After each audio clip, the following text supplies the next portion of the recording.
Sa mga pangunahing balita, 29 anyos na BHW sinunog sinaksak sa Katayngan, Masbate. Motor sumalpok sa nakaparadang backhoe, isa patay, 2 sugatan.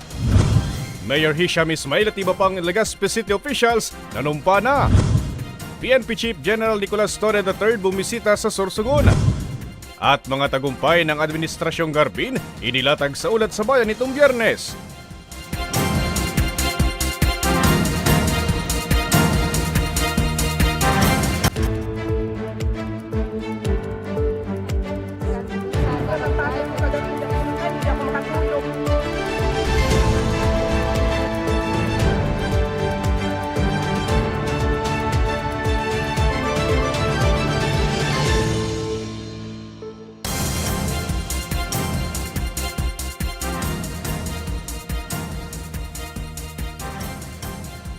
Magandang gabi!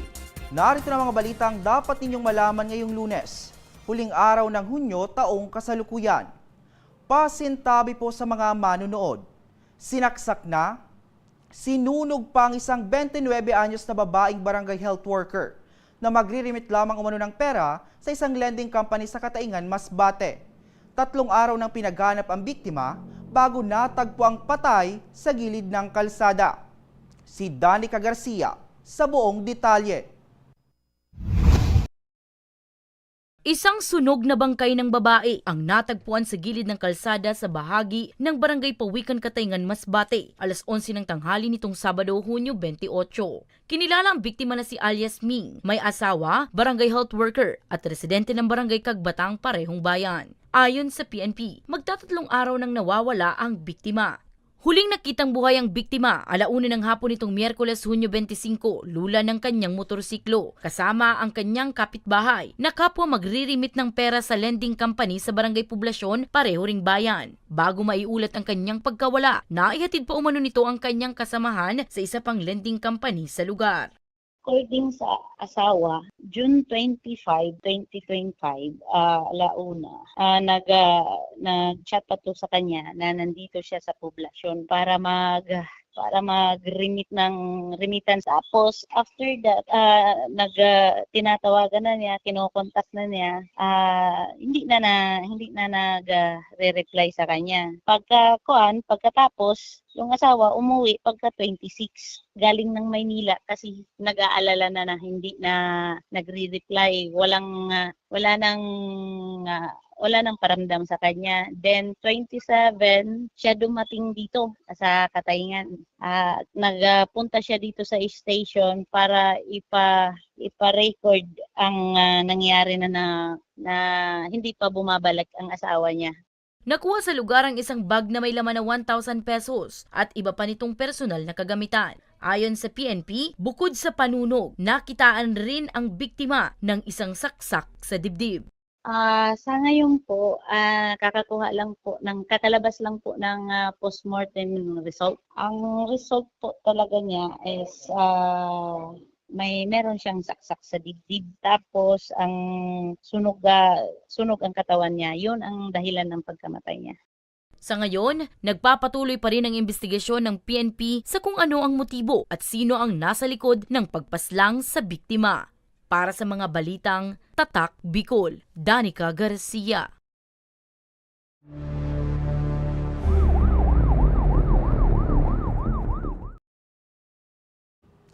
Patay ang isang backrider matapos na sumalpok sa nakaparadang backhoe ang sinasakyan niyang motorsiklo. Madilim na daan, sinisilip na sanhi ng aksidente. May report, si Mel Moral. Isa ang naitalang patay habang 2 ang sugatan matapos salpukin ng isang motorsiklo ang isang nakaparadang backhoe sa kahabaan ng Barangay del Rosario, Pilar, Sorsogon, mag-aalas 11 kagabi. Kinilala ang nasawing backrider na si alias Steve, 16 anyos, residente ng Barangay Inang, Pilar, Sorsogon.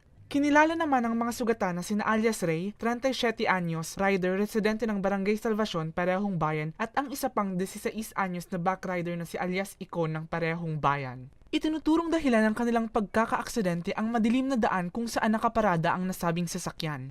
Kung babasehan po natin, kasi po yung nakamotor is galing sa from Daraga area going to Sorsogon City, which is yung ano naman po, yung Baco is nakaparada din dun sa area na yun, nasa outer lane. Kaya siguro nung pag ganun ng motor, galing sa pagpaakyat niya, medyo paakyat, then blind curve, yung pag ano niya na dun sa straight na kalsada, medyo nabigla siguro siya na may nakaparada dun na Baco. Di niya na ano yung manibela, di na siya nakapaghanda dun sa lugar na yon. Kaya dun sumalpok sila dun sa bucket ng Baco. Nabatid na galing sa Barangay Inang patungo sana sa Barangay Sugoy ang mga biktima para kumain ng lugaw. Pawang wala rin umano ang mga itong suot na helmet nang mangyari ang insidente. Ay bali po, yung Baco po is hindi naman po talaga totally nakapark dun sa blind curve. Nasa estate naman po siya. Kaya lang po, yung area is medyo malapit lang sa blind curve na kung saan yung motor, pag galing ka sa kurbada, pag ikot ng pagkurbada, magbigla ka talaga kasi merong kagad dun makikita kang yung nakaparadang Baco. Yun nga po, base dun sa investigation ng Police Puchao na nag-first responded po doon, is yung Baco is nakapark siya sa medyo gloomy area, yung medyo madilim na area. Although meron naman daw po na parang device or early warning device na wooden early warning device na may reflectorized man ata po na arrow. Kaya lang po, it's too late na nabundol na po nila yung ano. Wala po dun, sir, ang mga street lights around the area. Super po. Parang wala pa pong ano doon, street lights. Ano pa, ongoing pa lang po ang construction doon ng street lights. Paalala ng otoridad, iwasan ang pagparada sa mga madilim na lugar o gumamit ng signage bilang babala sa mga daraang motorista. Para sa mga balitang Tatak Bicol, Mel Moral. Sa Bato, Camarines Sur, isang wing van truck ang sumalpok sa isang nakaparadang pampasaherong van matapos na mawalan umano ng preno. 3 naiulat na sugatan. May report si Mel Moral. 3 ang sugatan matapos nasalpukin ng isang wing van truck ang isang nakaparadang pampasaherong van sa harap ng isang pasalubong center sa Barangay San Miguel, Bato, Camarines Sur, bandang 2:05 ng hapon, kahapon June 29. Kinilala ang driver ng wing van na si alias Joe, 53 anyos, may asawa at residente ng Camarin, Caloocan City. Lula naman ng van ang 12 pasahero na pawang galing Maynila at patungong Legazpi City. Batay sa ulat, nawalan umano ng preno ang wing van habang binabagtas ang naturang kalsada hanggang sa makasalpok sa van. Sa lakas ng impact, tumama rin ang likurang bahagi ng van sa isang nakaparadang tractor truck. 3 sa mga pasahero ang nagtamo ng mga sugat at agad dinala sa pinakamalapit na pagamutan. Sa asawa na Diyos, hindi naman po masyadong malala. Yung isa, bali na yung paa, pinag-x-ray nga po yun. Yung isa, mga na lang na karoon ng gas-gas sa katawan. Bukas naman daw ang mga biktima sa pakikipag-areglo. Well, yung driver, may-ari nung Nissan van, willing naman makipag-settle. Kaya lang yun nga, sa ngayon, on process yung settlement nila. Muli, nagpapaalala ang otoridad sa mga motorista na inspeksyonin muna ang minamanehong sasakyan bago bumiyahe upang makaiwas sa disgrasya. Para sa mga balitang Tatak Bicol, Mel Moral. Nanumpa na nitong Biyernes sa Legazpi City Mayor Hisham Ismail at iba pang city officials. Ligasiya ni Garbin, ipagpapatuloy umano ng bagong administrasyon. May report si Angeline Dagta. Opisyal nang nanumpa bilang alkalde ng lungsod ng Legazpi si Hisham Ismail, kasabay ng ulat sa bayan ni outgoing Mayor Alfredo Pino Garbin Jr. na ginanap sa Legazpi City Convention Center nitong Biyernes, June 27. Ayon kay Ismail, ang pagkakahalal sa kanya bilang bagong ama ng lungsod ay tanda ng pagyakap ng mga Legazpeño sa mga programang nais niyang isulong. Asahan umano ng kanyang mga kababayan ang kanyang tapat at mahusay na paglilingkod sa taong bayan.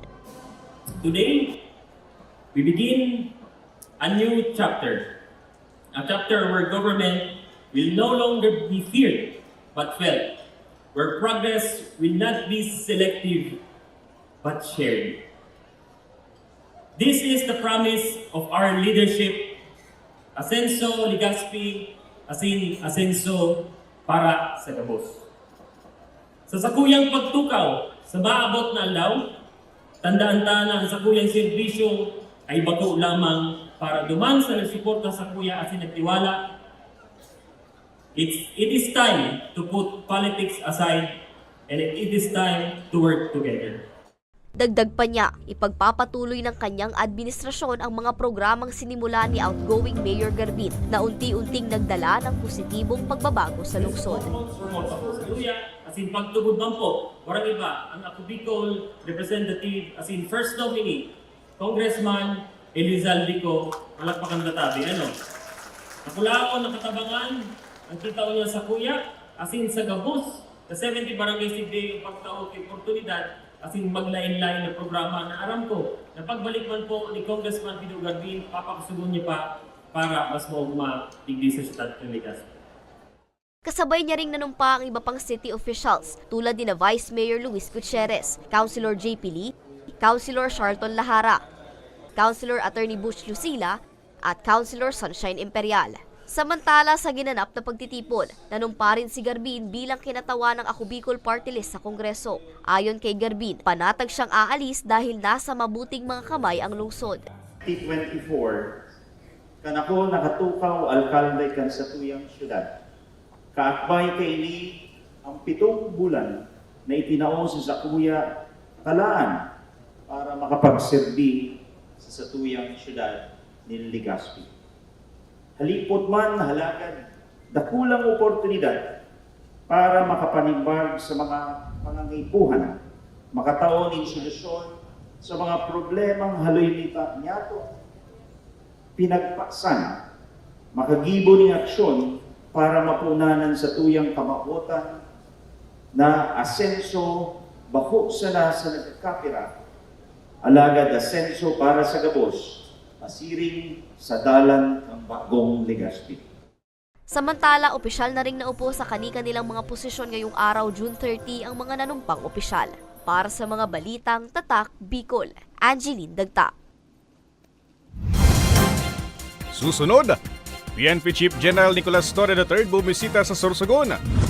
At mga tagumpay ng Administrasyong Garbin, inilatag sa ulat sa bayan nitong Biyernes. Yan at iba pang balita sa pagbabalik ng Bicol Online TV.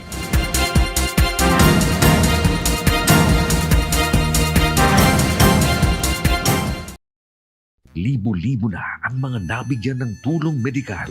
Bata, matanda, kahit sino man, lahat ng mga may karamdaman, may maaasahan.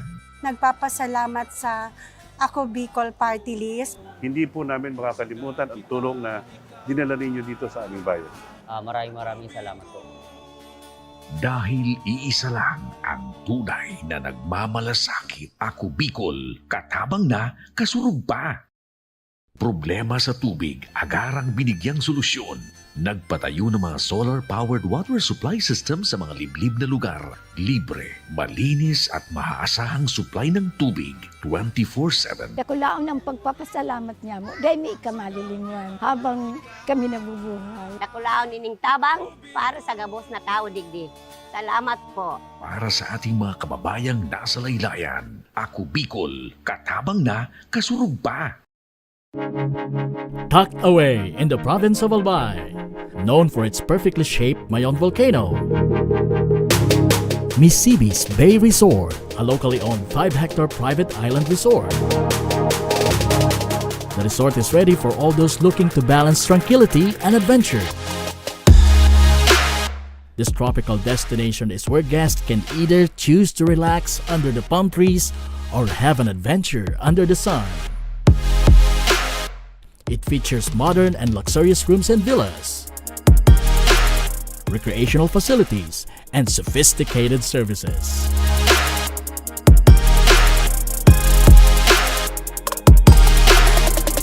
Come and experience Misibis Bay Resort, your tropical island getaway.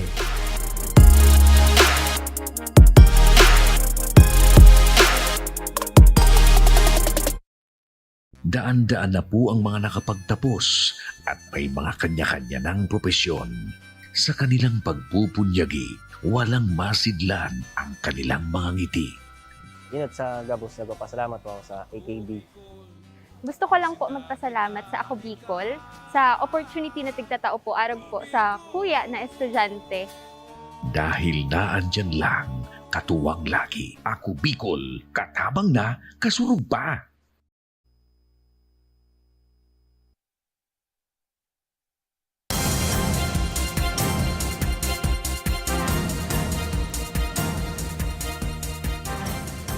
Nagbabalik ang Ako Bicol Online TV.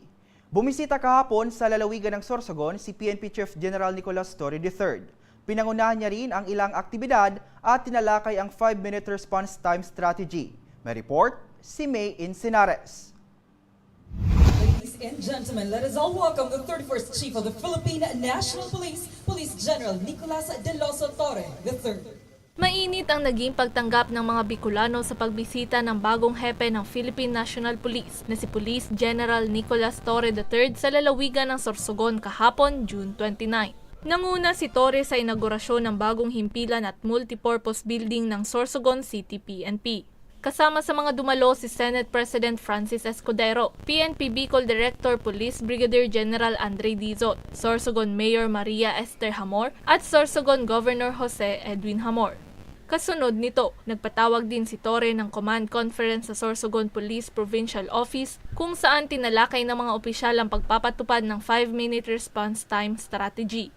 Ang gusto ng ating PNP, wag bibiguin yung taong bayan sa pag-deliver ng public service ng Philippine National Police. Aminado si Dizo na ang mabagal na internet connection ang isa sa mga hadlang sa pagpapatupad ng nasabing polisiya. Subalit gagawin aniya ng kanyang komandansya ang lahat ng kanilang makakaya para sa mas mabilis at mas maayos na serbisyo publiko. The measures is to keep on trying and finding ways, so just like problem solving, we have to look for solutions, we have to try all possible means like resorting to other application in just to make it happen. We will be connecting to our lower units at any given time. Samantala, 8 dating rebelde ang personal na inabutan ni Police General Torre ng tig-100,000 piso bilang tulong pinansyal para makapagsimula ng bagong buhay na malayo sa kaguluhan. Para sa mga balitang Tatak, Bicol, May Insinares. Aabot sa 3,000 power consumers ang dumalo sa 10th Annual General Membership Assembly ng Casureco 3 nitong Sabado. Mga tagumpay at isinusulong na inisyatiba, inilatag din ng kooperatiba. Nagbabalik si May Insinares. Matagumpay na naidaos ang Annual General Membership Assembly ng Camarines Sur 3 Electric Cooperative Incorporated na ginanap sa Camarines Sur Polytechnic College Gymnasium sa Nabua, Camarines Sur nitong Sabado, Hunyo 28. Aabot sa 3,000 na power consumers ang dumalo sa pagtitipon mula sa bayan ng Balatan, Bula, Bato, Buhi, Baaw, Nabua at Irga. Kabilang sa mga inilatag sa aktibidad ang kasalukuyang lagay ng kooperatiba at mga nakamit na tagumpay. Nabigyan din ng mga consumers ng pagkakataon na maglabas ng kanilang mga hinaing, opinyon at mga suwestyon.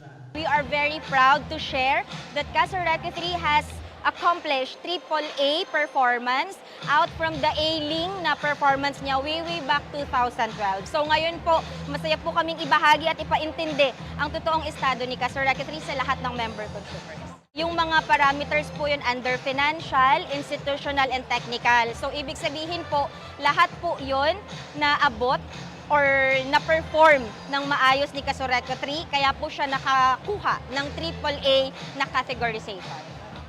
Naging panauhing pandangal naman si Congressman Zaldico ng Ako Bicol Party List. Sa kanyang ipinaabot na mensahe, binigyang diin ng kongresista ang importansya ng maayos na supply ng kuryente. Malayo na ang narating ng mga electric cooperatives.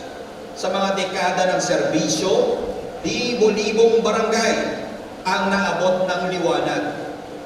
Kung dati, kandila o gasera lang ang gamit ng mga nasa bundok at isla, ngayon may ilaw na, may refrigerator pa. Kung dati, ang pag-aaral ng mga bata ay limitado sa liwanag ng araw, ngayon, pwede nang mag-review kahit hating gabi. Ganyan po natin binabago o yung changing lives. Binabago yung buhay ng mga mamamayan sa ating paligid. Pinuri naman ng opisina ng Casureco 3 ang mga inisyatiba ng partido para sa mas maayos na daloy ng kuryente sa Bicol Region. We are looking forward with the help, of course, na pwede sa ating ipagkaloob sa mga member consumers ng Casureco 3 ng Ako Bicol Party List. Naniniwala kami na ang kanilang advokasya na lalo pang ma-improve yung services na binibigay natin sa mga member consumers. Alam namin na magiging malaking tulong sila at magiging malaking bahagi po sila sa further improvement, of course, ng welfare ng member consumers. Siniguro ng Casureco 3 na patuloy ang paggawa ng solusyon at mga proyekto ng kooperatiba upang maibigay ang mas maayos na serbisyo sa kanilang mga miyembro. Para sa mga balitang Tatak Bicol, May Insinares. Ibinida ni dating Legazpi City Mayor Alfredo Garbin Jr. ang mga tagumpay ng kanyang administrasyon sa kanyang una't huling ulat sa bayan nitong Biyernes. Muli namang maninilbihan si Garbin bilang ikalawang kinatawa ng Ako Bicol Party List. Narito ang aking report.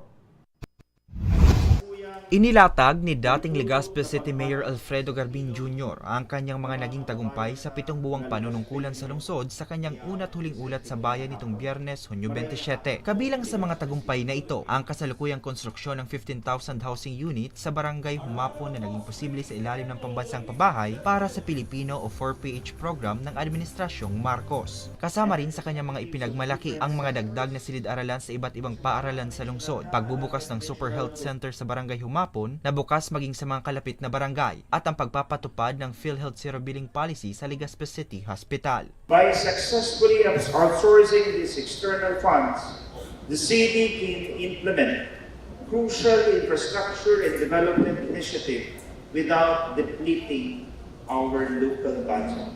Our local budget this 2025 was really focused on our local concern. Lalong-lalo na sa mga primerong pangangailangang infrastruktura kan sa tuyang mga kabarangay. And for the first time, sa inisyatibo man kan sa Indo, ABC President na ngunyan, magiging alkalde nindo, natawan ang gabos na barangay, ihalos tigpa 500,000 pesos sa sindang mga prioridad na mga infrastructure program. Kasama rin sa mga iniulat na tagumpay ni Garbin ang mga inisyatibang magbibigay ng pangmatagalang solusyon sa suliranin sa kuryente tulad ng paglalaan ng 200 milyong pisong pondo para sa rehabilitasyon ng Albay Electric Cooperative, pagpapatayo ng 2 substations at pagpapabuti ng mga linya ng kuryente. Kasama rin sa kanyang mga ipresenta ang pagpapatas ng sahod ng job order sa City Hall na mula 150 pesos ay ginawa niya ng 350 pesos. Ibinida rin ni Garbin na regular ng empleyado ng City Hall ang mga job order na lampas 20 taon ng nanunungkulan sa LGU. And ang sabi kan sa inyong alkalde, sa iyang ipapadagos asin kumapi pwede sa pagdakula kan sa tuyang income asin national tax allocation, mas dadagdagan niya pa ang mga prioridades, pondo na pinaghahagad kang 70 barangay kang sa tuyang syudad. Such strategic move of this representation allows for the preservation of local funds for the city's services and programs, yielding to a more balanced, viable approach to city management and operation. This funding strategy exemplifies our resourcefulness, leading to the successful implementation of projects synonymous to responsible fiscal management. Samantala, ngayong araw ay formal lang naupo bilang mayor ng lungsod si Hisham Ismail. Magsisilbi naman bilang ikalawang kinatawa ng Ako Bicol Party List ngayong 20th Congress si Garbin. Para sa mga balitang Tatak Bicol, Hercules Barbacena. At yan ang mga balitang nakalap ng Ako Bicol News Team. Ako po si Hercules Barbacena. Salamat!